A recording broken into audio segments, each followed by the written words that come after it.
कृषि एवं सिंचाई, इससे जो पहले पढ़े थे ना, इसी पाठ का पढ़े थे, ठीक ना। उसी में का ये है जो नेक्स्ट कल पढ़ाना है। अब हम लोग कहाँ तक पढ़े थे? कृषि हो गया था। कृषि में क्या क्या आता है, कौन कौन से फसल उगाते हैं, प्लस पशुपालन पक्षी हो गया था सब ना कृषि में। अब यहाँ पे देखिए थोड़ा सा इसके बारे में जानते हैं। हमारा भारत एक कृषि प्रधान देश है। इसका मतलब क्या है? हमारे देश में अधिकतर कृषि की जाती है। क्या की जाती है? कृषि। हमारे देश में अधिकतर कृषि की जाती है, ठीक है। 56.6%, यानी कि 56.6% लोग कृषि और इससे जुड़ी गतिविधियों में लगे हुए हैं। किसके कब इसे यह डाटा आया था? तो 2011 जनगणना के अनुसार। कब किया गया था? 2011 जनगणना के। उसी समय का डाटा है, ठीक ना, 2011 का है। क्या कि 56.6% लोग कृषि और इससे गतिविधियों में जुड़े हुए हैं, ठीक है। इतना समझ में आ गया ना? चलिए अब है दूसरी बात। जब कृषि होगी तो आय भी तो आएगा, होगी ना कमाई। तो यही बात है, देश की कुल आय, राष्ट्रीय आय का कितना? 17.8%, यानी कि 17.8%, ठीक है। इतना क्या होता है? आय आता है हमारे देश में। कितना आय? इतना आय आता है। कितना? कुल जिसे जितना जो राष्ट्र का जो आय है ना, उसमें ना ये 17.8%, मतलब ये क्या है कि योगदान देता है अपना कृषि। समझ आ गया? इतना समझ में आ गया ना? तो देश की कुल राष्ट्रीय आय का कितना?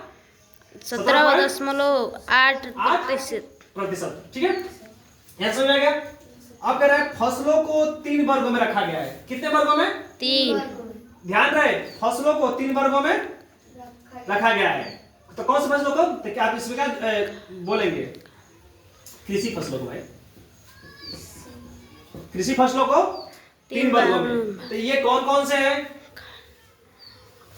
देखो कृषि प्रकार ना अलग था, जो पहले आप पढ़े थे। क्या?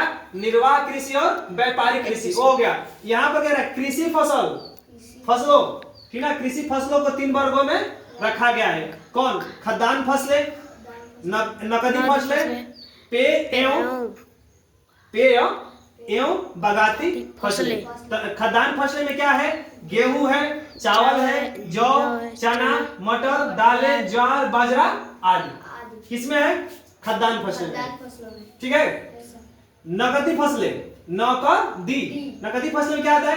गन्ना, कपास, जूट, तिलहन, तंबाकू आदि, ठीक।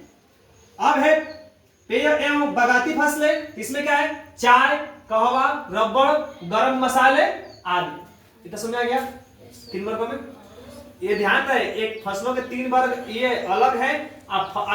कृषि फसलों के जो प्रकार है, ठीक है ना, वही बात हुई है। फसलों के 3 वर्गों में रखा गया है, चाहे कृषि फसलों को। लेकिन जब ये वर्ग है और ये प्रकार है, ध्यान रखना, क्लासिफिकेशन में और टाइप्स में डिफरेंस है, ठीक है। ये क्या है? वर्ग है, ठीक ना, जिसमें खाद्यान्न, नकदी और ये वाला पेय एवं बागाती फसलें आएंगी। लेकिन जब कृषि फसलों प्रकार पढ़ेंगे ना, तो अलग है। जैसे कि हम नेक्स्ट कल पढ़ेंगे, ठीक ना, नेक्स्ट कल पढ़ेंगे कृषि फसलों के प्रकार। इसमें क्या पढ़ेंगे?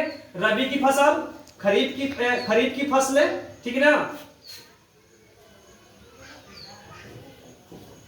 रबी की फसलें, खरीफ की फसलें और जायद की फसलें, ये हम कल पढ़ेंगे, ठीक है ना। फिर दोहरा रहा हूं, वर्गों की बात अलग है, ठीक ना, जो इसमें है वो इसमें नहीं मिलेगा, ठीक है ना। ये वर्गों में ना अलग है, इसमें ये है, और ये कृषि के फसलों के प्रकार में ये अलग है, ठीक ना, जो हम नेक्स्ट पढ़ेंगे। इतना समझ में आ गया? फिर दोहरा दे रहा हूं। कोई पूछेगा कितने % लोग जुड़े हुए हैं भारत की कृषि में? हमारे देश में कृषि में जुड़े हुए हैं 56.6%, ठीक ना। आप इंग्लिश में बोल देंगे 56.6%, ठीक है। और उसके बाद यह देश की कितने राष्ट्रीय आय इससे होता है?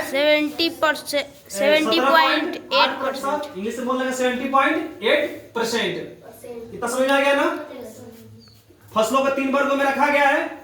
खाद्यान्न फसलें, नकदी फसलें, पेय एवं बागाती फसलें, और ये नेक्स्ट पढ़ेंगे, ठीक ना। क्या? कृषि की फसलें के प्रकार, रबी की फसलें, हर एक की फसलें और जायद फसलें। तो समझ में आ गया ना? Very very good.